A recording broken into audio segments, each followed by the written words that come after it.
Aquí está. Casi no sirve. Esposa de Jamil.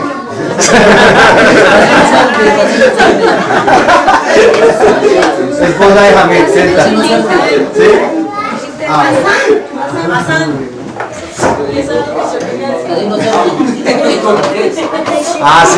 Ahora sí. Bueno, vale. Muchas gracias. El árabe no es como el español, que usted solo con el libro. Bueno, vamos a continuar desde el tema de la semana pasada que estaba... Estaba bueno la cosa, ¿no? Voy a seguir desde el mismo tema con la misma metodología y demás. Los guantes. ¿Qué pasó? Es que yo no pude venir, será que puedo dar un resumencito de lo que, porque eso no lo subieron a ver. Bueno, el resumen es el siguiente. Estábamos hablando primero hablábamos de similitudes entre las diferentes religiones o sectas del Islam, ¿cierto? Y entonces hablábamos primero de las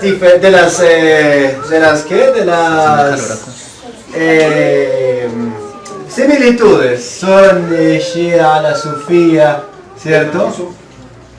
Y la Ahmadiyya. Cuando hablamos de este tema, ¿cierto? Hablábamos que básicamente muchos de ellos pues se basaban en la creencia en Dios. Si quieren añadir dos sillas, digan. Sí, gracias. Sigue. Y tengo a mi teacher que me ayuda. Sigan. Bueno, ahí miramos. Entonces, una de las diferencias que hablábamos, aparte de el matrimonio temporal y esto, una de las grandes diferencias, ¿cierto?, que quiero aclarar, es el concepto de santos. Santos, ¿cierto? O que le llaman el wilaya en árabe, ¿no? Wilaya. Wilaya quiere decir como una amistad cercana o una santidad. Entonces, los que llaman Awliya Allah podrían ser o amigos de Dios o en algunos casos los tratan como los santos más cercanos a Dios, así tal cual. Entonces ese concepto es muy conocido obviamente acá, es muy conocido acá y es muy conocido acá también, ¿cierto? Como tal dentro de la rama del Islam, ¿cierto? Pues uno no cree en santos, en verdad, nadie es santo, todos somos seres humanos y ya. En ninguna parte hemos dicho el santo sahaba tal, no, o el santo sheikh tal, no, nunca, porque santo es Allah subhanahu wa ta'ala y nosotros somos todos unos meros humanos. Yo sé que esto en algunos libros, no sé si es por la traducción, la transliteración, que dicen el santo profeta. Sí, también, inclusive este libro que tengo acá de la oración también está hablando del santo profeta. Básicamente. La traducción pues no es que esté tan correcta santo, pero lo que pasa es que es infalible, más que todo, porque los profetas sí eran infalibles, o sea, no tenían pecados, profetas. De ahí en adelante todos son seres humanos que cometemos errores, o sea, ellos son profetas humanos que cometen errores, pero ellos, o sea, humanos, pero no cometían errores. O sea, ellos eran tan cuidadosos con todo que en verdad no cometían errores, mientras que nosotros sí. En el libro que yo tengo sobre la oración dice que o sea, las escuelas, las diferentes escuelas no las definen como escuelas, sino como sectas. Entonces no es más como por cuestión de traducción. Sí, obviamente. Entonces una traducción que no es que esté tan correcta. Bueno, el santo profeta, El concepto de santidad. El concepto de santidad es muy diferente, ¿no? Entonces más bien infalible, que es como la traducción correcta. Entonces hablando del tema de santos y demás, ¿cierto? Surgía el tema del imamato, palabra prohibida. ¡Wow! ¿Sí? que debido a esta palabra fue que, bueno, surgieron un debate interesante, la verdad. Que no vino hoy el amigo. ¿Qué es el imamato? Ya no, pues. Entonces, a base de esto surgió algo interesante que fue un debate interesante y pues bueno, ya ustedes vieron cómo fue la cosa.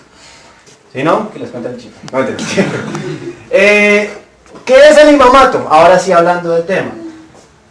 Nosotros creemos que el profeta Muhammad sallam fue el último de los profetas y murió y no hay nada más, ¿cierto? Acá obviamente lo creemos. Acá creen que no hay profetas, pero que sí hay esto. Acá creen obviamente que no hay más profetas y acá no creen en eso porque, como comentábamos, el que creó este movimiento tiene el mismo rango de profeta, ¿cierto? Lo mismo sucede aquí con los imames. Verifiquen en cualquier fuente, ¿cierto? Cualquier fuente. Bueno, algo curioso que a mí me dijeron, no me vayas a marcar las 2 hojitas que tengo ahí. Ahí tengo 2 hojitas marcadas para que mostrarles algo.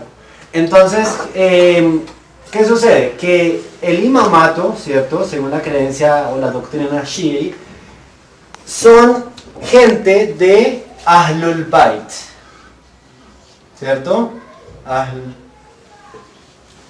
Al-Bayt, ¿cierto? Ahlul Bayt. Creo que todos lo habían escuchado. ¿Y qué traduce Ahlul Bayt? La familia del profeta, ¿cierto? O la familia de la casa del profeta. La familia de la casa del profeta. Entonces, según ellos, ellos dicen que el imamato o el liderazgo después de la muerte del profeta tuvo que haber sido dado a alguien que primero fuera de la familia del profeta. Y segundo, que no se escoge por democracia, sino que es Allah mismo quien básicamente le pone a la persona que sea el imam, ¿cierto? De su tiempo. Por lo tanto, ellos consideran a los imames infalibles. Ojo, y eso pueden verificarlo con cualquier fuente, vayan a cualquier parte, hablen con cualquier shia y todos le van a decir lo mismo. Los imames son infalibles. O en otras palabras, son santos. ¿Cierto? Al ser santos, al ser infalibles, obtienen no un estado de profeta, pero sí muy similar al del profeta. Y es por eso que el profeta y Allah se comunican con los imames y los imames se comunican con los ayatolas y ellos son los que dan las órdenes nuevas, ¿cierto? Dios mío, tan tremendo. Pues eso no es nada islámico, ¿cierto? Ahora, retomando, que quiero retomar ese tema donde quedamos la semana pasada, ¿cierto? Una discusión, no discusión, para mí es un debate interesante, el que decían que dentro de los chiitas están varias ramas del imamato. Están los que creen en 6 imames, están los que creen en 11, están los que creen en 12 imames. Y surgió de que nosotros, los musulmanes, ¿cierto? Nosotros creíamos y aceptábamos y porque sí a los 12 imames. Estuve haciendo varias averiguaciones y ya entiendo el por qué esa persona dijo eso. ¿Por qué? ¿Por qué, Tomarita? A ver, ¿por qué? Respóndele. Ya te respondo. Tomarita. El chinito, bueno. El pequeño. Sí, qué envidia. Llámame de uno rápido. Uy, la verdad. Entonces, inshallah. Entonces, un pequeño jamisito. Todo bonito. ¿Cómo es que me dices? ¿Un heredero de la dinastía? Del sultanato. Del sultanato Sánchez. No, mentira, ya, fuera de chiste. Entonces estuve haciendo una investigación, ¿cierto? Y entiendo el por qué esta persona decía que entendía que nosotros como tal teníamos que aceptarlos. O sea, que los sunnis debían aceptar eso. Que aceptábamos. Y me di cuenta que todo eso tiene sus bases no en la sunna, sino en la sufía. No hay nadie. Entonces ya les voy a explicar cómo y de dónde y por qué. Sin embargo, antes de, quiero dar una, ¿cómo se llama esto? Quiero darles como Una inducción. contraargumento acerca de que los imames deben existir y que los tenemos que seguir y que tienen que ser de la casa del profeta, ¿cierto? Entonces vuelve y juega. Y pues, si quieren les digo exactamente el libro y la página y todo de donde salió. Pero si no quieren, o les parece, o quieren confiar en mí. ¿No? ¿No quieren confiar en mí? confiamos ¿Les en escribo ti. los libros y todo? ¿Sí? Con argumentos. Ok.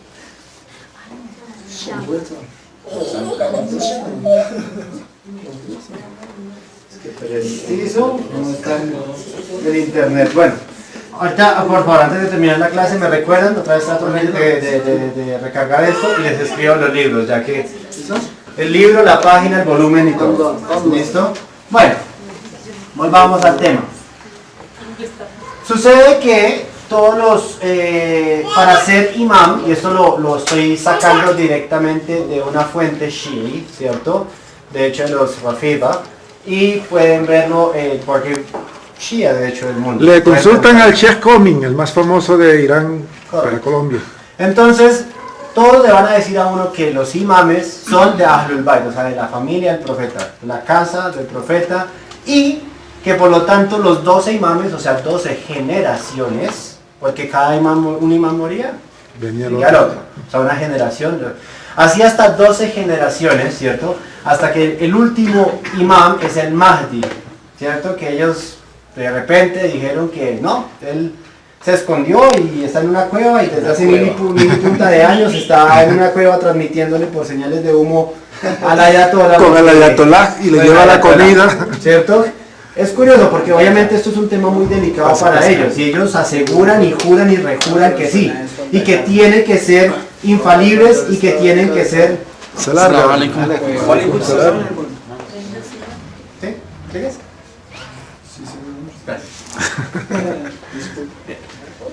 Entonces, ellos juran, o sea, es un tema delicado para ellos obviamente, pero ellos dicen que tienen que ser infalibles y son infalibles porque son de la casa del profeta, ¿cierto?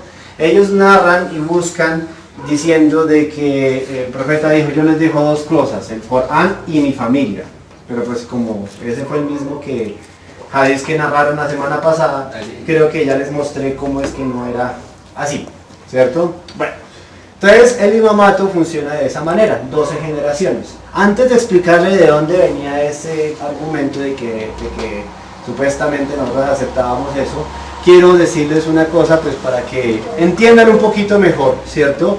El por qué todo eso simplemente termina siendo, no quiero decir basura, Insostenible. pero insostenible de sus propios argumentos y que es muy lógico y es muy fácil de entender.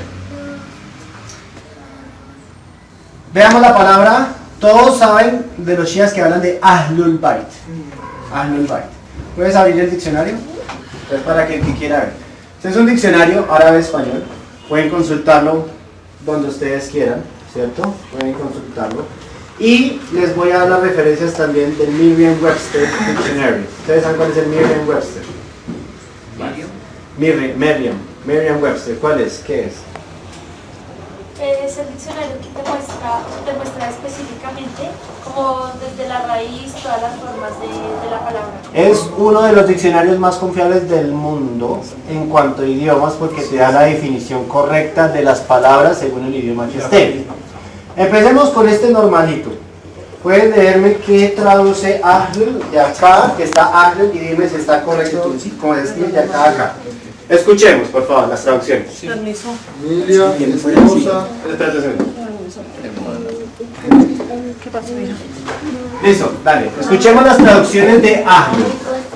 Bueno, Ahlu, o en plural Ahal, significa familia, esposa, gente, personas, los...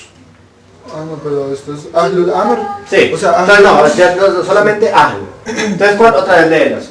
Tenemos significado también de Ahlul Beit dice los familiares o allegados. familiares o allegados, pero Bait, pero no dice de Muhammad. Beit, casa. Sí, Bait es casa. Casa. Casa de Muhammad. Casa de Muhammad, casa de Sánchez, casa de Ibáñez, casa de whatever. Entonces, otra vez los significados. ¿Qué es Ahl? Ahl es familia, Familia, esposa, esposa, gente, gente, personas. personas y ya. Sí. Familia, esposa, gente, personas. ¿Cierto? Según el Merriam-Webster Dictionary, y pues si el que diga que eso es falso, pues entonces lo lamento, es como, o sea, como no, la Real Academia de la Lengua Española está incorrecta, porque es falsa porque yo lo digo. El Merriam-Webster Dictionary dice específicamente acerca de la palabra Ahl, los familiares de una persona árabe que consisten en 3 generaciones ascendentes y 3 generaciones descendentes. Eso es lo que se considera dentro del término ahl. Entonces tenemos a alguien, mi ahl, digamos, soy yo. Mi ahl es mi papá, Carlos, ¿cierto? Mi abuelo, Tu bisabuelo. Carlos, y mi bisabuelo, Listo. creo que también era Carlos I, digamos. Carlos I, Carlos II, y fue que rompió la brecha. Y, inshallah, los de Ahl va a ser mis 20 hijos. Hamidcito 1, Hamid 2, Hamid al cuadrado, ¿cierto? Mis nietos, que van a ser inshallah unos 50. Y mis bisnietos, que van a ser unos 100. Inshallah, una familia grande tiene. Estos son los que se consideran de mi Ahl. De mi Ahl. 3 generaciones hacia arriba y 3 generaciones hacia abajo. ¿Cuántos imames hay? 12. O sea, ¿cuántas generaciones? 12. O sea, que cabe dentro del término Ahl. No. O sea que si me van a meter el cuento de que Ahlul Bayt, de que el profeta hablaba del Ahlul Bayt, la importancia del Ahlul Bayt, entonces hablaba solamente de su padre, su abuelo y su bisabuelo. Y hablaba de sus hijos, o sea, de sus hijos o de sus hijas, o sea, Fátima, radhiyallahu anha, sus nietos, Hassan y Hussein, ¿cierto? Y los hijos de Hassan y Hussein. De ahí para allá ya no es Ahl. Y esto es árabe. ¿Cómo se dice descendencia? Aquí lo tengo marcado también en el diccionario. Durría. ¿Cómo? Durría. Durría. ¿Qué tiene que ver Durría con Ahl? No es parecido ni en la pronunciación. Si el profeta dijera Durriyati, hagamos de cuenta que sí, que listo, que mi Ahl, que el Ahlul Bayt, ¿cierto? Que la familia del profeta. Si fuera cierto, pues acabaría hasta los hijos de Hassan y Hussein y ahí nomás. Pero entonces los shias meten a los hijos de Hassan y Hussein y ahí otras generaciones más abajo, lo cual no aplicaría dentro de todos los hadices que el profeta dice, supuestamente, que les dejo el Corán y mi casa. El profeta que haber dicho, les dejo mi linaje. Les dejo mi descendencia, les dejo mi linaje. Y en ninguna parte de los hadices aparece la palabra durría, aparece la palabra linaje o aparece la palabra descendencia. Porque fue el mismo profeta, la paz con él, que hablaba que la descendencia y esto no te salva de nada. Entonces, por esta razón, a mis compañeros chiitas y demás, que los 12 imames, pues si nos vamos por términos muy lógicos, el profeta dice Ahlul Bayt. O sea, 3 generaciones hacia arriba, 3 generaciones hacia abajo, y en ninguna parte, ningún hadith, ni siquiera en sus libros hadices de ellos, está la palabra durrilla, está la palabra linaje o descendencia. Por lo tanto, eso me indica inmediatamente que si yo tuviera que creer en imames, no voy a creer en 12, sino Ali, Hassan y Hussein, o Hussein, ¿cierto? Y el tercero, digamos, que aquí tengo el nombre de... Hassan Hussein. Sí, Hassan Hussein. Y el tercero... Ah, sí, el tercero, Hassan, y el tercero es Hussein. Y ya. No tendría que creer en ninguno más. Porque eso es lo que me están diciendo. Entonces, no tengo por qué creer en eso. ¿Listo? Para que lo piensen. Piénsenlo si no es claro. Si no es... Las esposas. ¿Usted qué sabe? ¿Que es cierto que hay diferencia entre Ahl y Durriya? Dejarante. Ahí está. El que es el idioma natal. Basam, usted que es nativo. Ahl y Durriya, ¿diferente? Por ejemplo, ذرية Adam. Nosotros ذرية Adam. Nosotros somos descendencia de Adán, pero no somos Ahl Adam. Dejarante. ¿Correcto? ¿Todos me llevan la idea? ¿Sí? Sencillito, sencillito. Entonces cuando nuestros amigos shias la próxima vez que nos digan que los 12, porque es Ahlul Bayt, porque señor, Ahlul Bayt son 3 generaciones, no 12. Y muéstrenme un solo hadiz que diga Durriya y ya listo, le creo. Pero no hay. Entonces, pues I'm so sorry. ¿Qué pasa? No, los niveles de... profesor. Eso que tiene que ver con la clase. Bueno, continuando con el tema, ¿cierto? Que eso era lo que yo quería decirles a nuestros ¿Qué quiero decirle a nuestros compañeros que quieren los imamáticos y demás, cierto? Ahora sí quiero explicarles a ustedes de dónde salió o cómo fue que surgió este tema de que nosotros debemos y tenemos que aceptarlos porque sí. Continuamos, ¿cierto? Continuamos. ¿Todos? ¿Ya? Bueno, en este libro llamado Manhaj as-Sunnah, ¿cierto? Creo que ustedes conocen a Ibn Taymiyyah. Sí, claro. Ibn Taymiyyah es uno de los grandes, ¿cómo decirlo? No quiero decir sabios, me choca la palabra sabio. Conocedores. Doctores en filosofía y en derecho islámico y en sharia. El doctor Ibn Taymiyyah, ¿cierto? Eruditos. ¿Eruditos o eruditos? Eruditos, continúen ahí. Uno de los grandes eruditos del Islam, ¿cierto? Todo el mundo lo conoce. Él habla precisamente de los 12 imames, ¿cierto? Y él los cataloga en 4, ¿cierto? Él habla de 4. Menciona acerca de Ali bin Abi Talib, ¿cierto? Ali, vamos a con él. Habla de, obviamente, Hassan y Hussein, ¿cierto? Hassan y Hussein. Entonces, habla acerca de Ali. ¿Quién es Ali? Sobrino del profeta Muhammad. Sobrino y él. Yerno. El suegro, el suegro.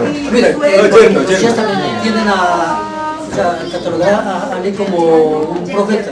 Sí, es el primer imán para ellos. Y recordemos que imán quiere decir infalible, sin pecados y que recibe orden, que recibe la revelación directamente de Allah para ellos.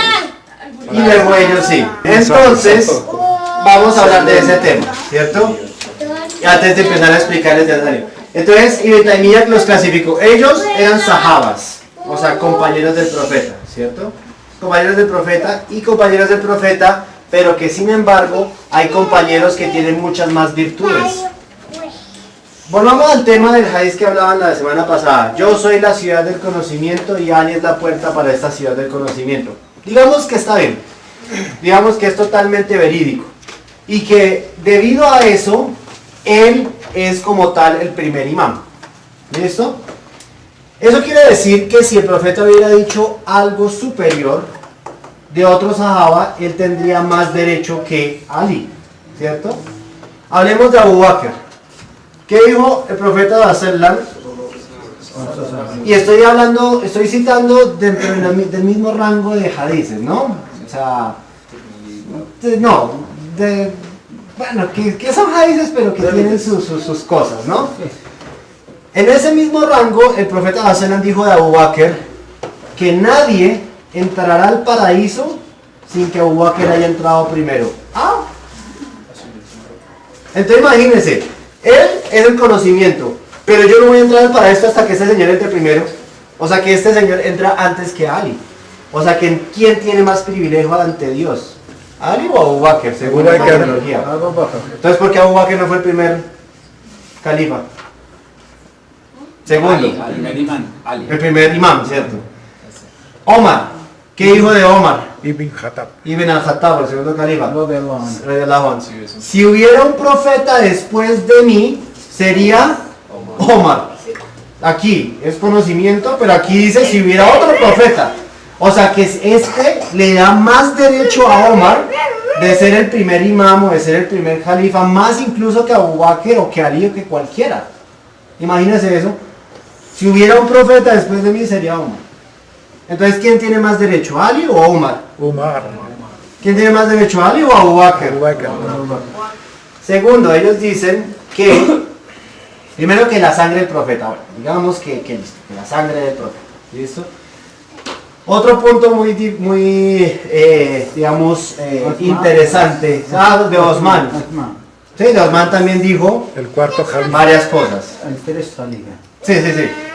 4. Sí, pero digamos de bendiciones que hablaba acerca de cada califa antes de Ali.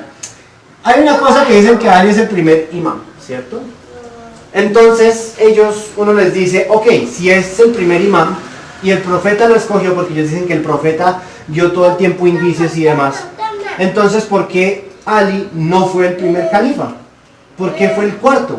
Si tanto hubiera sido cierto, los musulmanes eran personas sobre todo en ese tiempo que si el profeta les decía, voten de un segundo piso, se votaban, sin ningún problema. Y eso está en los libros de historia. Ahora, si es verdad que el profeta hubiera dicho que Ali tiene que ser mi sucesor, pues inmediatamente todos hubieran escogido a Ali y no a Abu Bakr. Entonces está la hipótesis que como desobedecieron al profeta, entonces todos son unos bastardos hipócritas.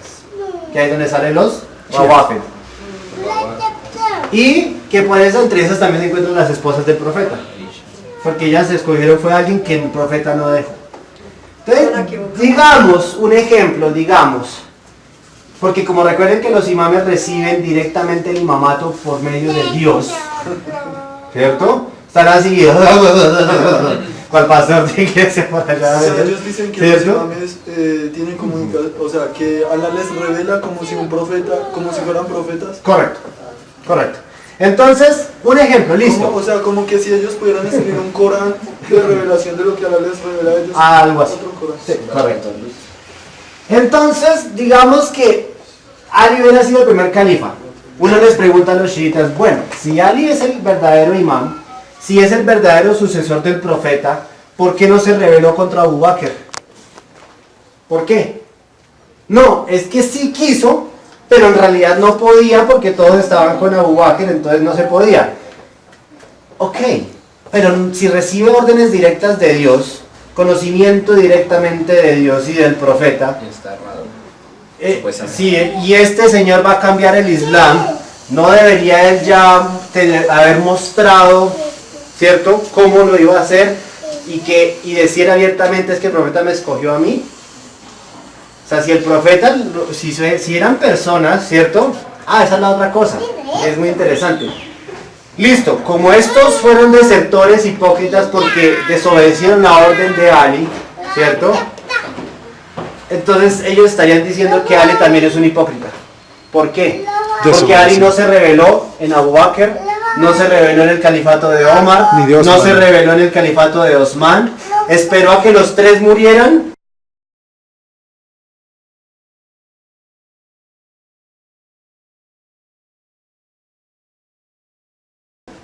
para que la gente ni siquiera él mismo se lanzara a campaña, sino que la gente misma dijera, Ali, tú serás nuestro califa.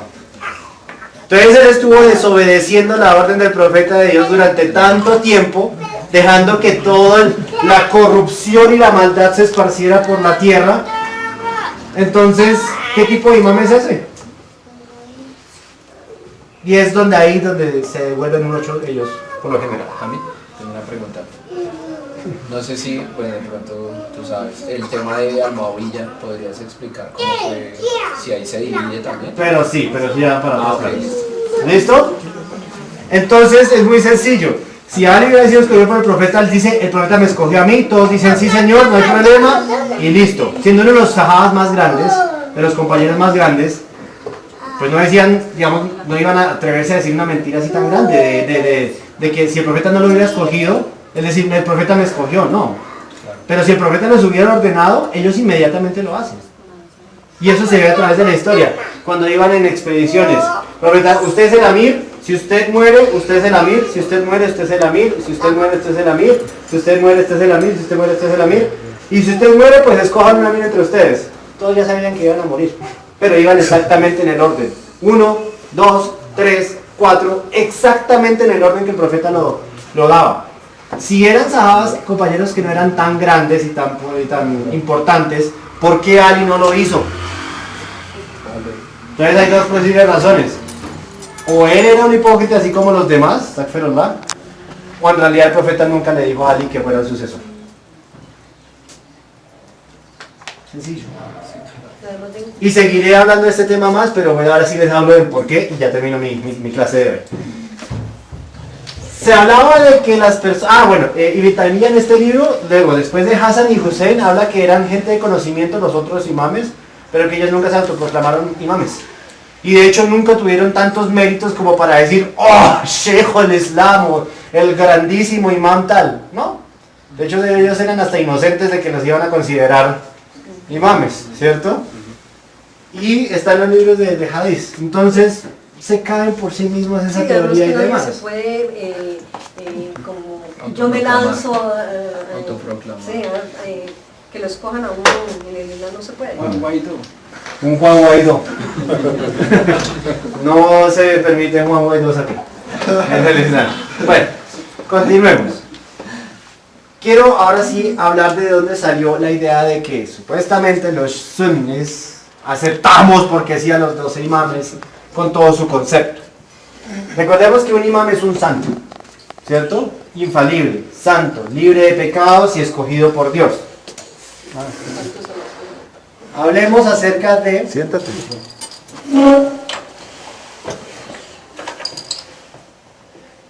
El movimiento sufi, o sea, declarado como tal sufi, De Fatullah.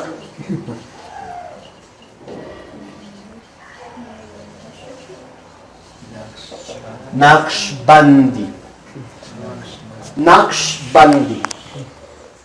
Este es un movimiento de la sufía. Recordemos una cosa. El sufía empezó como un tarico, como una ciencia, como algo. En eso estábamos de acuerdo con la persona la semana pasada. Inició como una ciencia, sí. Hay partes que en el Islam de hecho se practican, claro que sí, todo eso iremos en detalles, ¿cierto? Pero poco a poco terminó dividiéndose y inventándose cosas que no eran ni cambiaron en el Islam. Movimiento Naqshbandi. Yo tengo una confusión con todo lo que yo he dicho, ¿no? Varias veces. No sé entonces si pertenece a los Shia o a la Sufía. Digamos, esa secta que adora a Shaitán para protegerse de él. Eso ya es otra cosa. ¿Pertenece al chivismo o a los Sufía? De hecho salió de acá. Pero entraremos en eso más adelante. Sí, pero adoran al diablo para protegerse de él. Sí. Operación Paleta. Bueno, este movimiento Naqshbandi, ¿a quiénes son ustedes? Como en la India. Ay, sí, cheque. En efecto, este movimiento de la sufía, de este tareta de la sufía Naqshbandi salió obviamente de la India. En el movimiento ya, digamos, de toda esta parte de Naqshbandi que se ha extendido por la India, Pakistán, Asia, Malasia, Indonesia y muchas partes del mundo que llegó a Colombia, podríamos decir. Ellos tienen su tariqa o su ciencia y son varias cosas como por ejemplo, es que me da mucha risa, bueno, está el faná, ¿cierto? Que hablábamos. El faná, ya les digo la faná.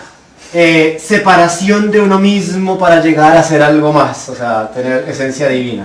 Ese es el faná. Segundo, se practican cosas como, por ejemplo, y pueden revisarlo cuando quieran, el sohbat, el rabita y ellos el khatm, así se llama. Sohbat. Luego tienen Sohbat al-Rabita, sí. ¿Listo?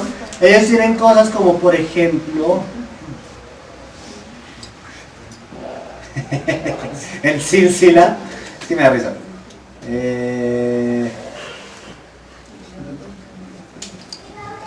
El shatahat, que son de hecho términos más que todo hindúes, ¿no? Shatahat, ¿cierto? Y tienen, sí, el dhikr, eso sí obviamente es lo más... ¡Wow! Sí.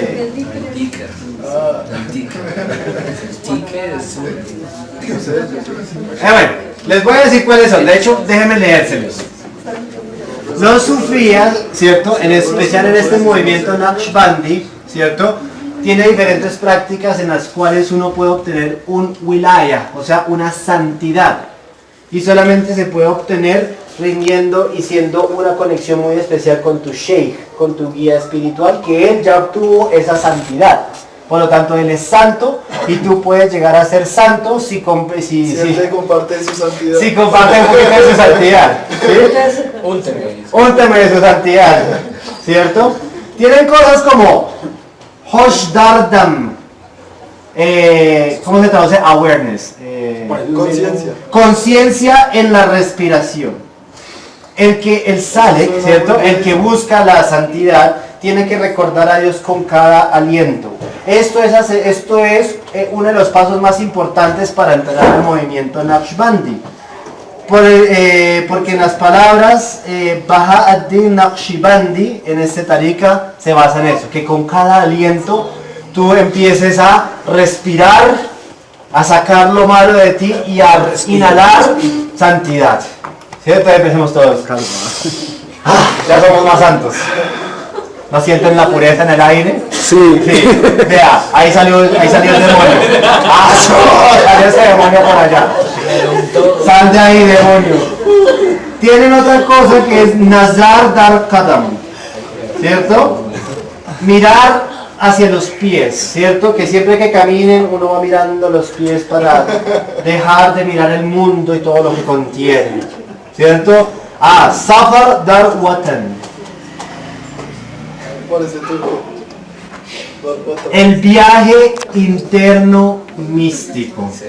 Eso es una taraba, Viaje interno místico, pero ojo, yo sé que hay personas que al verme decir todo esto y burlarme de esto se le van a pegar una ofendida. Porque nuestro Sheikh santo.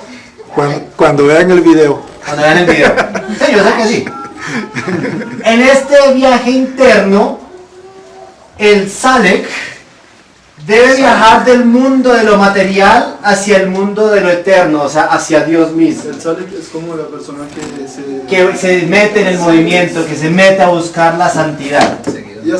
El Salek debe viajar del mundo de lo material hacia el mundo de lo eterno, o sea, hacia Dios.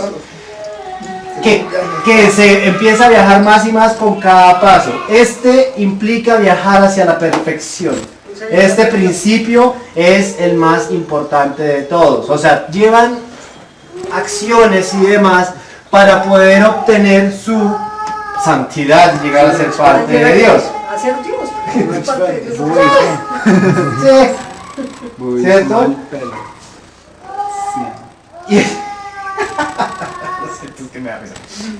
Está algo muy importante que es el sohba, ¿cierto? Que es estar en la compañía del Sheikh mientras el Sheikh santidad, mashallah. Y eso es lo más bueno que hay en este mundo. Y ahí se vuelven locos los subis de el Sheikh. Ya todos me parece un poco esa religión, ¿no? Es como un poco así, empiezan todos. Hay videos que los pueden ver, es muy chistoso, muy curioso. Yo una vez publiqué uno de esos y eso de por allá cerca, no voy a decir de dónde, eso casi me matan, que usted es un cojar, usted no sé qué, desgraciado, hipócrita, ¿cómo va a rechazar a gente que es tan santa y tan cerca de Dios? ¿Santo? ¿Quién va? Ay no, Sheikh, tráigame del mundo material y del eterno, tráigame a mí alguito.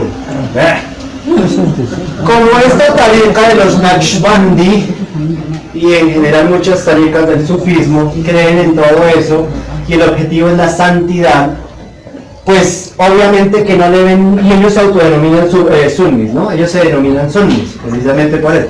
Entonces, como ellos se denominan sunnis, ellos dicen que no hay ningún problema con los 12 imames porque ellos son santos y eso es como tal el objetivo de todo musulmán. Y es por esa razón que mi queridísimo amigo que estaba peleando y peleando de que éramos sunni y que teníamos que aceptar los 12 imames. Entonces me causó curiosidad, me puse a investigar y sí, ahí está la respuesta, pero es que se autodenominan sunnis. Él estaba en el movimiento sufi. ¿Es? Sí. ¿Es? Y eso es lo que es. Y eso es el movimiento Naqshbandi. No, y él al final no dice. Ahí está. Pero ellos se llaman a sí mismos sunni, pero pues como el objetivo de obtener esa santidad, entonces dicen... Daesh se llama a sí mismo musulmán. Sí. Entonces, y se llaman sunní. Entonces, por eso, los 12 imames, como son santos, nosotros creemos en ellos porque ya son santos. Y eso es el objetivo final de todos. Entonces, todos los que hayan obtenido ese nivel de santidad, se aceptan. Y ahora, pues por eso es que yo ya tengo todo mucho más claro en ese sentido. Si aquí son santos, se acepta. Si aquí son santos, se aceptan. Si se logra la santidad por cualquier camino, se acepta. Por eso es que decían, los cristianos están con Dios, todos están con Dios, todo se acepta, Dios acepta a todo el mundo, porque el objetivo final es la santidad. Y pues, de hecho, muy interesante porque me puse a leer y me hizo averiguar más y yo tengo poquitito más de conocimiento en cuanto a eso. Sí, pero ya entiendo el por qué lo decía. Pero en verdad el Islam no dice eso. En verdad no me concepto de que nadie es santo excepto Dios. Nadie es santo excepto Dios. Kullu bani Adama khata'un. Ya con eso, todos los hijos de Adán son pecadores. ¿Qué está diciendo ahí el profeta? Pues que nadie puede ser santo, nadie puede ser infalible. Y luego me viene a decir que alguien es infalible, pues usted está contradiciendo directamente lo que el profeta decía. Los mejores de los pecadores son los que se arrepienten. Sí.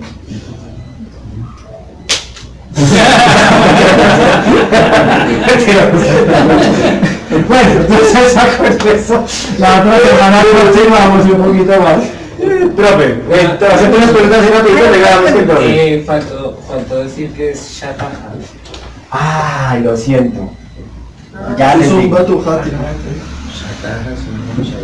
No, ya les digo.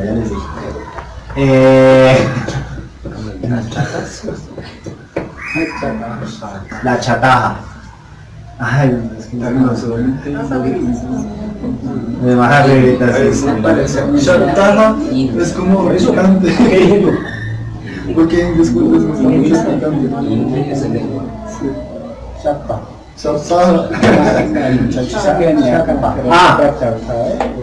Concentrarse en sentir la presencia de Dios por medio de la contención del aliento. Entonces, ¿quién me va a decir a Dios? Haciendo eso. Eso es eso. Y el otro, lo que les decía, sí, básicamente eso. La compañía de los eruditos y las cosas y la vaina. Y tienen otro que es que sí.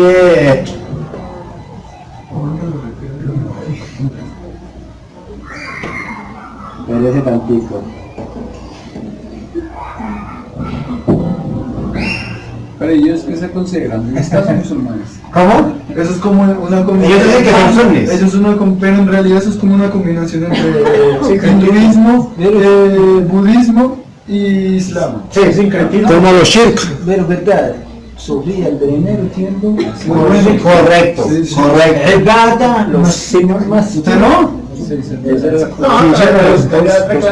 El gata más chico.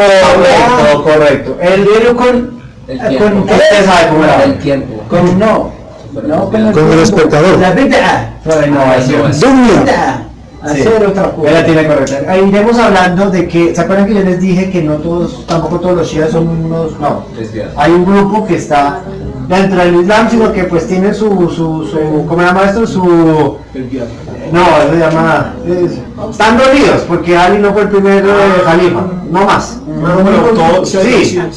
Dentro de la Sofía, los que se mantienen dentro del primer tariqa, ¿cierto? Haciendo lo que el profesor llama así, todo eso, se mantienen acá.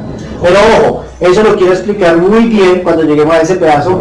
¿Por qué? Porque obviamente, una vez yo expliqué todo eso, los primeros que saltan son los shias y los sunnis de todas las áreas. No, esos son los que somos. Esos somos nosotros, hermano. Entonces somos hermanos. Venga para acá. Y como somos hermanos y como ya vieron que yo soy de este que sí está dentro de los sunnis, entonces no tenga talento. Entonces, no. Esa era la pregunta de la respuesta. ¿Qué otra pregunta tienes? Dime. Otra pregunta, pues no sé si ya habló de pronto la clase pasada, pero yo estoy tanto en duda, ¿sí? Como los chías, ¿sí? Que dicen ser musulmanes, ¿sí? ¿Por qué le dicen a una mujer que se tatúe? el nombre del esposo, ¿sí me entiendes?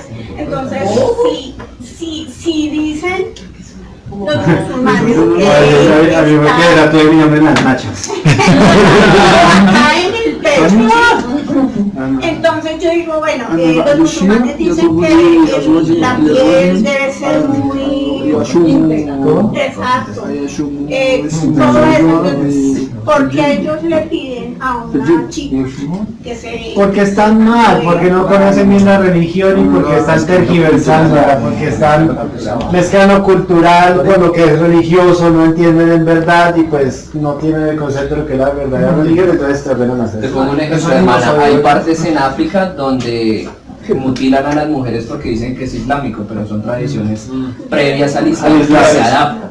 Entonces, si tú ves, por ejemplo, el concepto de la burka era del imperio persa.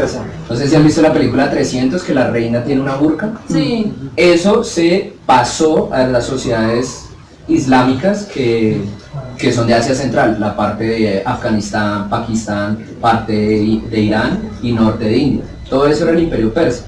Si tú ves, solo las mujeres ya usan burka, la que es azul. Y Asia Central. Entonces es porque mezclan lo cultural con lo religioso, pero no quiere decir que sea una verdad.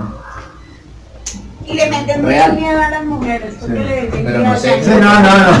mujeres- O sea que lo que dice la hermana, o sea que uno de mujer se escribe el nombre, es para diferenciarse de que esa mujer es de aquel hombre. Tengan que respetar. Hermana, en el Islam está prohibido los tatuajes. Si alguien dice que no conoce de su religión. Bueno, en el tiempo, cuando Muhammad sallallahu alaihi wasallam con sahaba, todos los musulmanes sunni. Esta no hay. Sí. En próximo tiempo, después, cuando Ali muere, Ali bin Abi Talib muere, viene Shia. Más fondo, viene Sufía. Más tiempo después viene Ahmadiyya. ¿Y cuál? La religión puro aquí. ¿Por qué? Está Muhammad sallallahu alaihi wasallam con sahaba radiyallahu anhu. Es el primer tiempo. Bueno, otra cosa. ¿Creen en Jesús? Sí, claro. Sí, importante.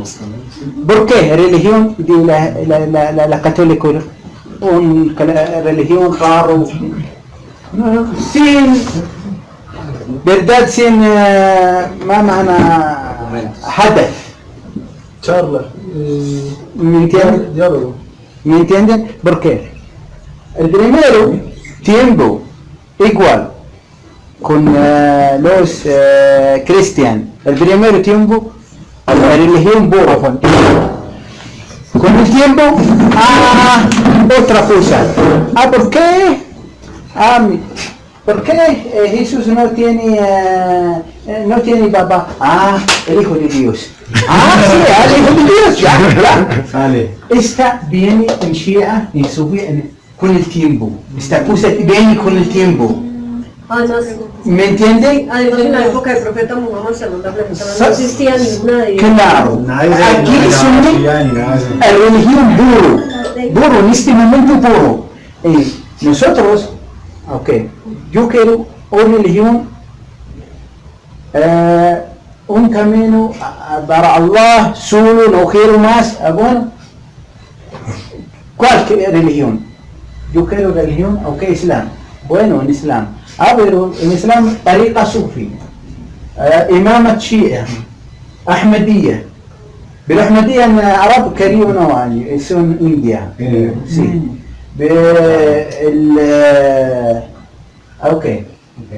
yo quiero la religión de la profeta, otro no más, no quiero, déjalo, es su bid'a, exacto bid'a hacer una cosa Innovación. sí, exacto.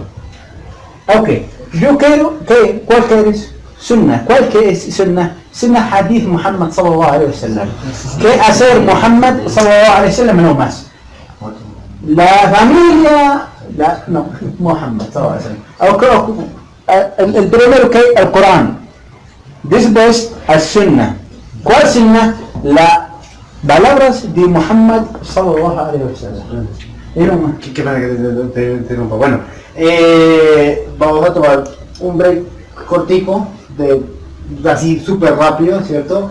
Y volvemos porque tenemos que hablar también de otras cosas importantes, ¿cierto? Entonces, 5 minutos y volvemos y pues... ¿Para el mismo canal? Sí, por el mismo canal.